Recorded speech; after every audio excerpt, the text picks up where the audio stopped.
Hello friends, मैं दीक्षा शर्मा और आज आप सीखेंगे पीरियड्स ऑफ इंग्लिश लिटरेचर। सबसे पहले 450 एडी तक कोई भी लिटरेरी वर्क प्रोड्यूस नहीं हुआ था, इसीलिए इसे हम डार्क एज के नाम से जानते हैं।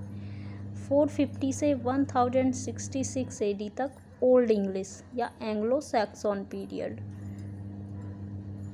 1066 से 1500 तक मिडिल इंग्लिश पीरियड या एंग्लो नॉर्मन पीरियड। अब आप बोलोगे मैम बीच में ये नहीं बताया, ये जो ओल्ड इंग्लिश या एंग्लो सैक्सन पीरियड था इसी को प्री चौसरियन एज भी कहा जाता है। चौसर कब आए थे? 1340 में, इसीलिए 500 से 1340 के पीरियड को प्री चौसरियन पीरियड भी कहा जाता है। 1500 के बाद फिर सबसे मोस्ट और गोल्डन एज आ जाती है रेनाइसेंस। रेनाइसेंस में को अर्ली मॉडर्न पीरियड भी कहा जाता है। इसकी गोल्डन एज कौन सी थी? Elizabethan age. इसी को हम गोल्डन एज के नाम से जानते हैं इंग्लिश लिटरेचर में। 1558 से 1603 तक एलिजाबेथ, क्वीन एलिजाबेथ थ्रोन पर रही थी, इसीलिए उन्हीं के नाम पे ये एलिजाबेथन एज पड़ी और ये इंग्लिश लिटरेचर की गोल्डन एज होती है। उसके बाद जैकोबियन एज आई, कैरोलाइन एज आई और कॉमनवेल्थ या प्योरिटान पीरियड आया। इसे आप कैसे लर्न रखेंगे? ट्रिक बनाइए मैंने एक छोटी सी, JCP। JCP सभी याद रखेंगे ना। एलिजाबेथ के बाद क्या आ गई? JCP। ऐसे याद रख लो, एलिजाबेथ ने क्या बना दी? JCP, क्योंकि ये गोल्डन एज थी। इसमें लिटरेचर भी, मशीनरी, तकनीकी सभी का विकास हो रहा था। JCP में क्या हुआ? 1603 में, 1603 में एलिजाबेथ की डेथ के बाद किंग जेम्स आए। किंग जेम्स के नाम पर ही ये एज का नाम पड़ गया जैकोबियन एज। 1625 में जेम्स फर्स्ट की डेथ हो गई और उनके बाद चार्ल्स फर्स्ट आए, उन्हीं के नाम पर नाम पड़ गया कैरोलाइन एज। 1625 से 1649 तक। 1649 से क्या होता है? कॉमनवेल्थ पीरियड स्टार्ट होता है और उसी को बोलते हैं प्योरिटान इंटेरिगम। अब प्योरिटान मिल्टन एज थी 1625 से लेके 1660 तक, तो इसको भी हम क्या बोलते हैं? दोनों को मिलाकर भी प्योरिटान एज बोला जाता है। उसके बाद न्यू क्लासिकल पीरियड आया 1660 से 1798 एडी तक। इसमें क्या था? इसमें छोटी ट्रिक बनाई है मैंने, रास। न्यू क्लासिक को कैसे याद रखोगे? रास के नाम से। एलिजाबेथन के बाद रेनाइसेंस को कैसे रखोगे? JCP। और यहाँ आ गई रास। मेरे साथ बोलते हुए चलो तो आप कभी नहीं भूलोगे। 1660 से 1700 तक रेस्टोरेशन, R।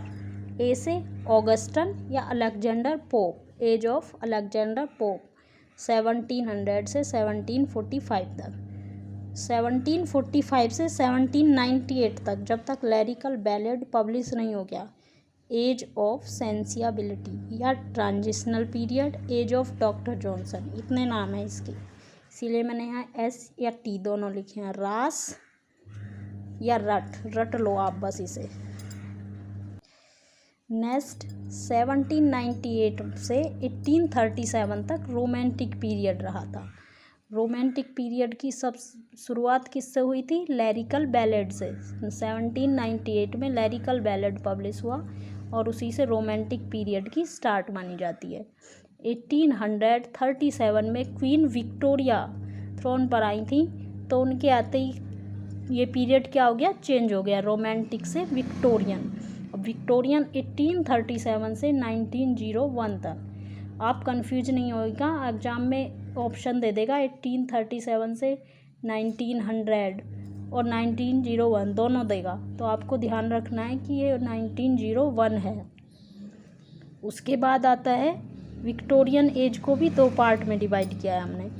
इसमें क्या आएगा? PA रख लेते हैं ना, पर्सनल असिस्टेंट, उसी को याद रखो। विक्टोरियन एज में क्या हो गए थे? सबने अपने अपने PA रख लिए। 1848 से 1860 तक प्री रैफेलाइट और 1880 से 1901 तक एस्थेटिसिज्म और डेकाडेंस। याद रखिएगा, विक्टोरियन एज में PA। न्यू क्लासिक में क्या पढ़ा था हमने? रास। और रेनाइसेंस में एलिजाबेथन के बाद क्या आ गई थी? JCP। उसके बाद आता है मॉडर्न पीरियड। मॉडर्न 1901 से क्वीन विक्टोरिया के बाद 1901 से 1945 तक मॉडर्न पीरियड रहा। अब मॉडर्न पीरियड आ गया है तो हमने क्या कर दिया है, चीज़ों को छोटी कर दिया है।